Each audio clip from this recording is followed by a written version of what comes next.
का बंटवारा। अरे विनोद, तूने हलवाई को सारा सामान तो दे दिया है ना? अक्षय की शादी में कोई कमी नहीं रहनी चाहिए। आखिर सबसे छोटा भाई है तुम सबका। हाँ माँ, आप चिंता मत करो, मैं पूरा ध्यान रखूंगा। मंगल बेटा, तूने तो कहा था कि फूल का ऑर्डर दे दिया है, यहाँ तो फूल पहुँचे ही नहीं। अब क्या बहू की विदाई के बाद फूल आएंगे? माँ, मैंने अभी बात की है फूल वाले से, वो रास्ते में ही है। आप किशोर भैया से क्यों नहीं कहती कुछ करने को? किशोर पहले ही मेरे बताए काम कर रहा है। पास के सभी रिश्तेदारों और मोहल्ले वालों को कार्ड वही तो देकर आया था। रिसेप्शन के लिए हॉल भी उसी ने बुक किया था। टेंट कुर्सी वालों को भी तो वही देख रहा है। पर कई मोहल्ले वाले तो हमारे भरे पूरे परिवार से जलते भी है, उन्हें बुलाने की क्या जरूरत थी? बेटा, शादी ब्याह में तो बुलाना ही पड़ता है, नहीं तो लोग क्या कहेंगे। दादी दादी देखो ना, हलवाई अंकल हमें लड्डू नहीं दे रहे, आप इनको डांटो ना।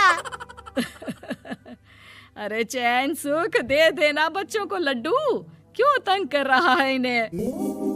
बीबी जी, मैं कहाँ मना कर रहा हूँ, लेकिन लड्डू बनते ही ये बच्चे उठा उठा कर खा लेते हैं। अरे मैं तो इन्हें थाल में रख के परोस भी नहीं पा रहा। भागो, अब कोल्ड ड्रिंक पीने चलते हैं। भागो भागो, अब कोल्ड ड्रिंक पीने चलते हैं। जैसे कि आप देख रहे हैं, आज इस घर के सबसे छोटे बेटे अक्षय की शादी है। घर में बहुत चहल पहल है।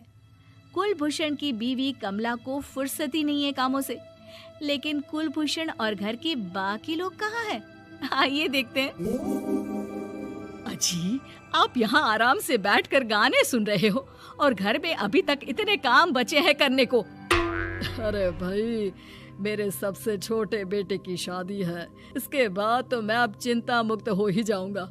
और फिर घर में तुम हो, बेटे बहुएं हैं, तुम लोगों के होते हुए मैं क्यों काम करूं?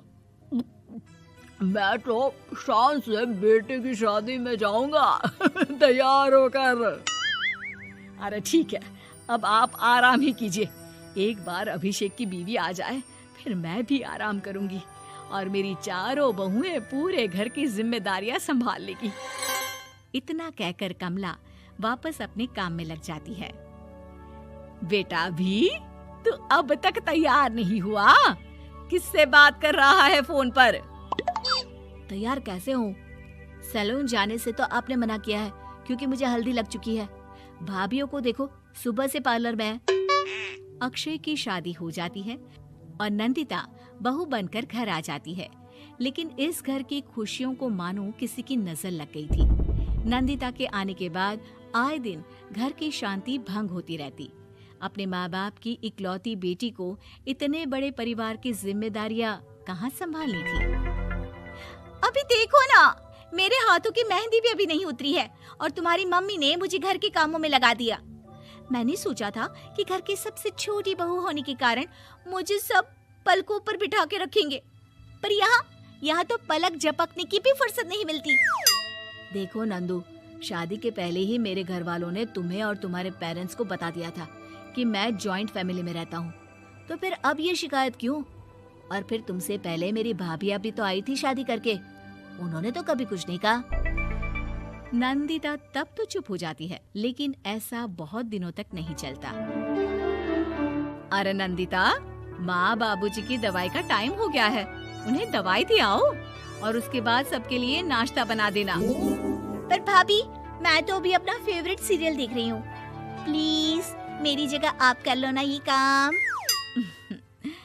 ठीक है, मैं तेरी जगह माँ बाबूजी को दवाई दे आती हूँ और नाश्ता बना लेती हूँ। तू मेरी जगह पूरे घर की डस्टिंग करके 5 बच्चों को स्कूल के लिए तैयार करके भेज देना और दोपहर का खाना बनाने के बाद कपड़े धोकर सुखा देना।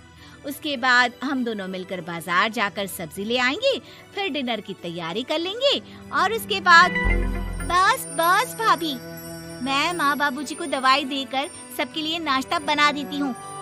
हे भगवान, ये कहाँ लाकर फंसा दिया मुझे। मेरे घर में तो गिनती की 8 रोटियाँ और 2 सब्जी बनती थी और नाश्ता निपट जाता था, यहाँ तो रोटियों का ढेर और सब्जियाँ बड़े बड़े पतीलों में बनानी पड़ती है। नाश्ता बनते बनते लंच का टाइम हो जाता है और लंच बनते बनते डिनर का। अभी मुझ में तुम्हारे पूरे परिवार का नखरा उठाने की और ताकत नहीं बची। मैं ऐसे नहीं रह सकती। अरे तो क्या चाहती हो तुम? मुझे अलग रहना है बस। तो ठीक है, हम कल ही शिफ्ट हो जाएंगे किराए के घर में। इतना बड़ा घर होते हुए हम किराए पे क्यों रहेंगे? ना जी ना, घर में ही दीवार खड़ी करो अपने हिस्से के आगे। घर के साथ साथ घर की खुशियों में भी दीवार खींच जाती है। ऐसे ही कई महीने बीत जाते हैं और नंदिता माँ बन जाती है। बच्चे के आने से अभिषेक के कंधों पर खर्चों का बोझ आ पड़ता है। अभिषेक का बोझ कम करने के लिए नंदिता भी पार्ट टाइम जॉब कर लेती है, लेकिन इससे उसके सर पर नौकरी, घर और बच्चे की जिम्मेदारी बढ़ जाती है। नंदिता, ये क्या है? तुमने घर भी ठीक से साफ नहीं किया, ना ही मेरे कपड़े धुले हैं। चिंटू के बाल भी कटवाने जाना था, देखो उसके बाल कितने बढ़ गए हैं। अरे करती क्या हो पूरा दिन तुम? मैं करती क्या हूँ? तुम्हारा नाश्ता और लंच बनाने के बाद चिंटू को डे केयर सेंटर पर छोड़ कर आती हूँ, फिर खुद ऑफिस जाती हूँ। पूरा दिन काम करके आने के बाद बिना आराम किए बाजार से सब्जियाँ लेकर आती हूँ, घर आकर खाना बनाती हूँ, चिंटू को देखती हूँ और क्या करूँ मैं? तो किसने कहा था अपने सर पर इतने काम लेने को? मत जाओ ऑफिस। ऑफिस जाए बिना घर के खर्चे कहाँ से पूरे होंगे? चिंटू की डे केयर का खर्च, उसके लिए बेबी फूड का खर्च, प्रेस वाले का खर्च, ये सब तुम्हारी सैलरी से होता नहीं है।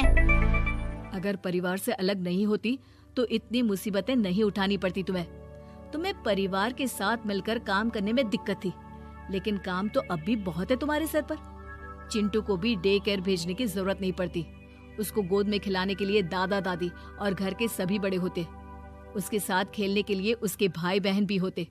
मेरे तीनों बड़े भाइयों के बच्चे भी बड़े हुए हैं, लेकिन बिना महंगा बेबी फूड खाए, क्योंकि मेरी माँ और भाभियाँ बहुत अच्छे से जानती है कि बच्चे को क्या खिलाना चाहिए। बिजली के बिल जैसे खर्चे भी सब मिलकर बांट लेते थे।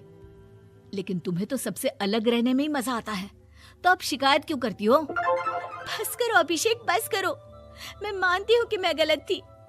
मेरे एक गलत फैसले ने हमें बिल्कुल अकेला कर दिया है सबसे।